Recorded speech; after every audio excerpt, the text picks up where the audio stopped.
When Rabbi Lord Jonathan Sacks passed away earlier this month, he was arguably the most impactful English-speaking rabbi in the modern world.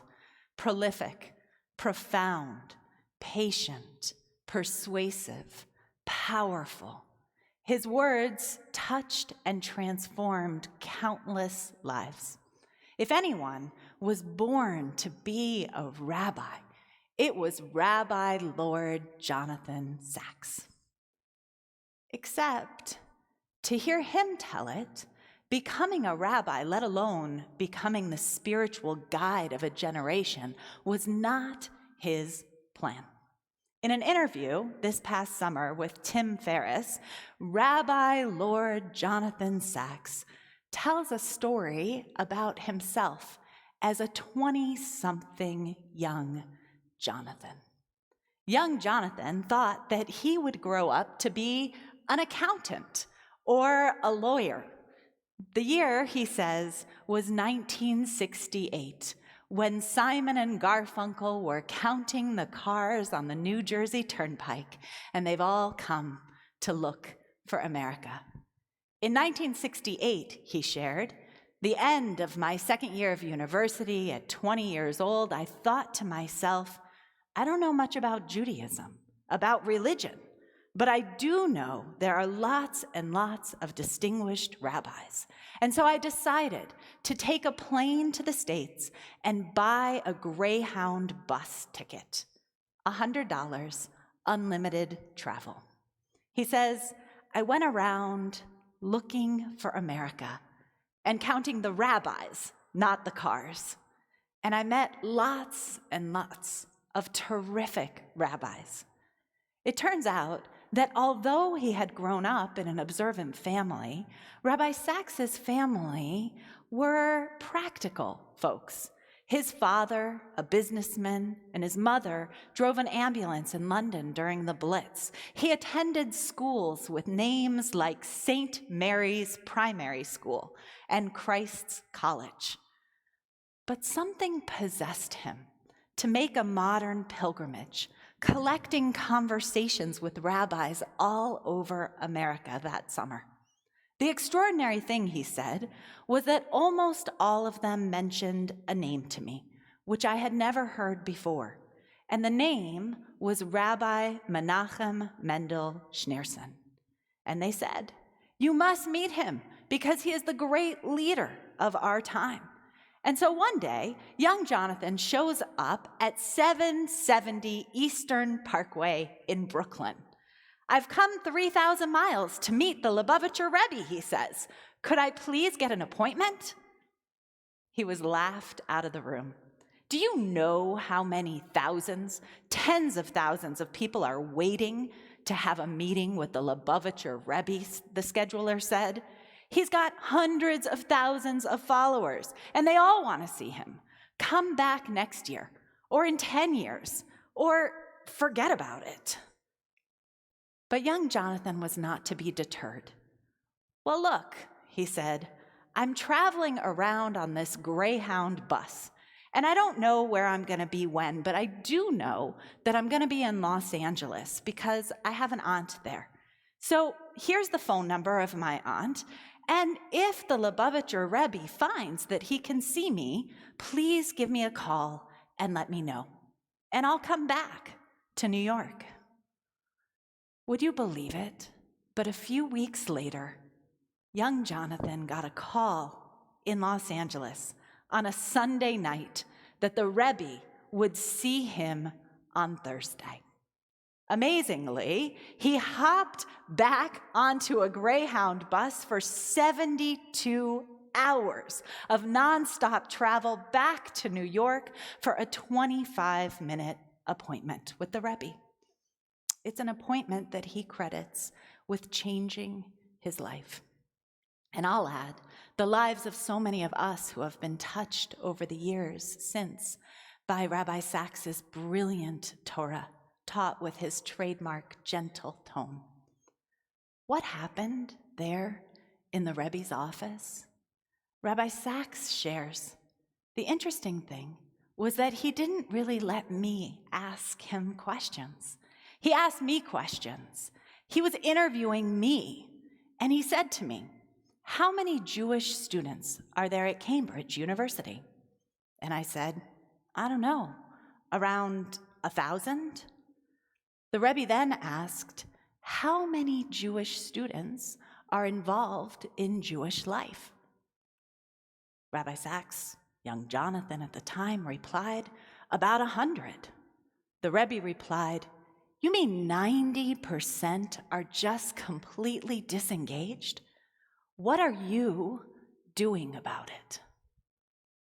Jonathan began to reply, "In the situation in which I find myself." And the Rebbe interrupted. He said, "You don't find yourself in a situation. You put yourself in a situation. And thereby, I think that you should put yourself in a different situation." That was it.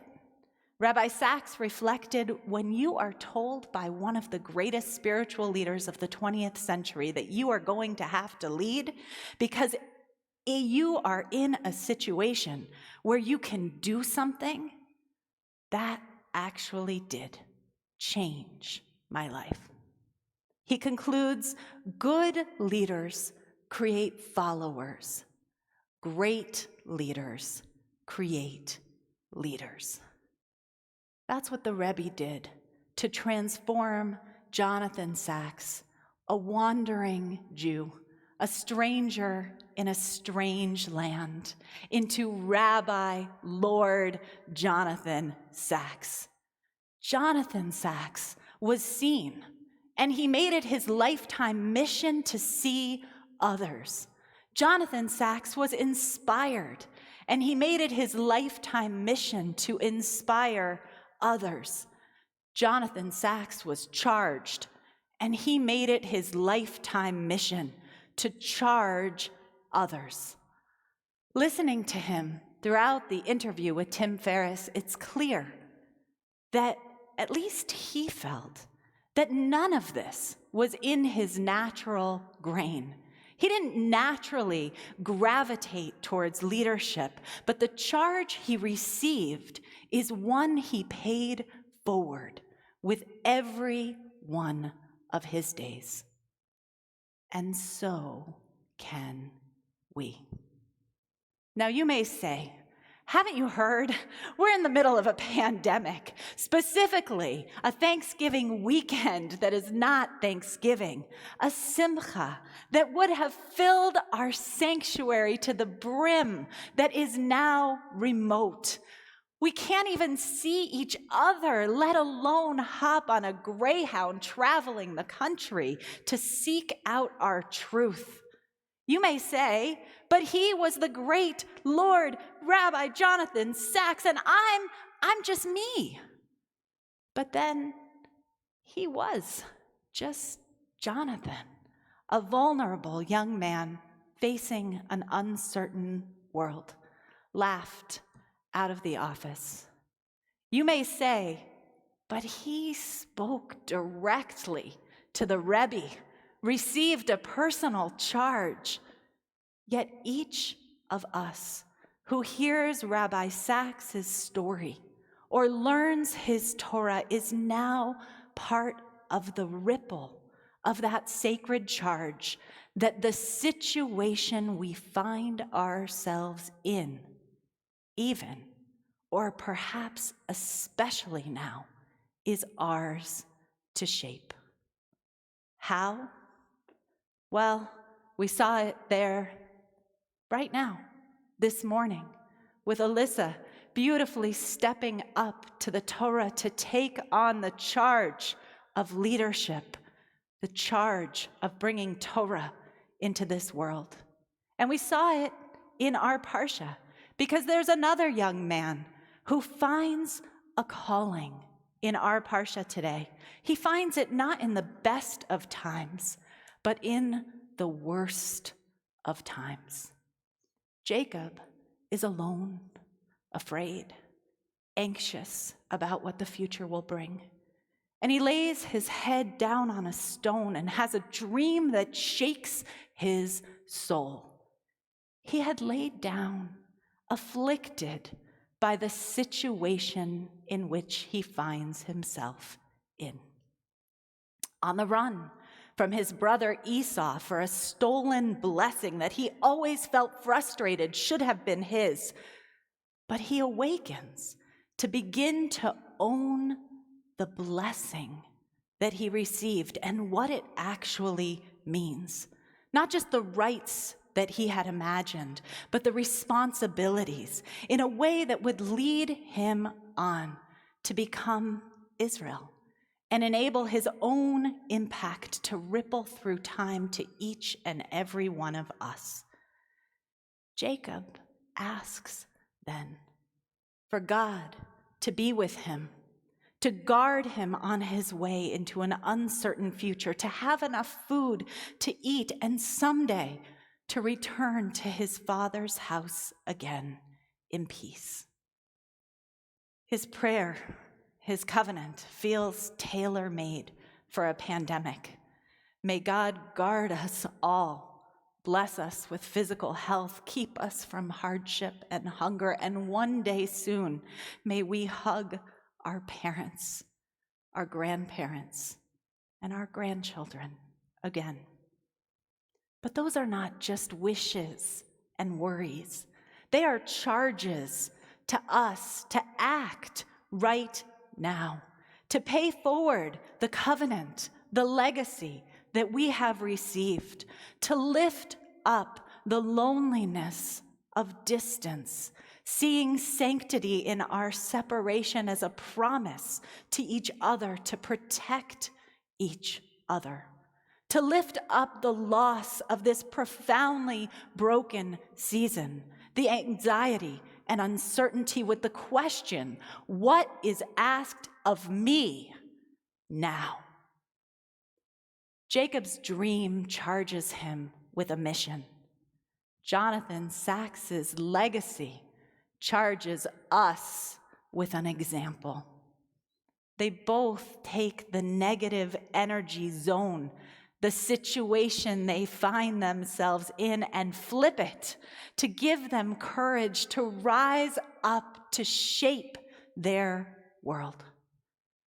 Rabbi Jonathan Sacks passed away on Shabbat, November 7th.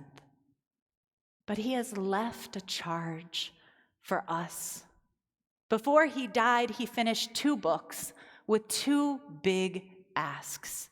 Morality, in which he asks us to, as the subtitle says, restore the common good in divided times, and Judaism's life-changing ideas, which invites us to make our own the powerful, transformative lessons of our tradition. Today, we receive that charge. No Greyhound bus required. We are more than the situation in which we find ourselves. Today, may we take hold of our charge to lift up the blessings that we find ourselves in possession of now and pay them forward. Shabbat Shalom. We rise.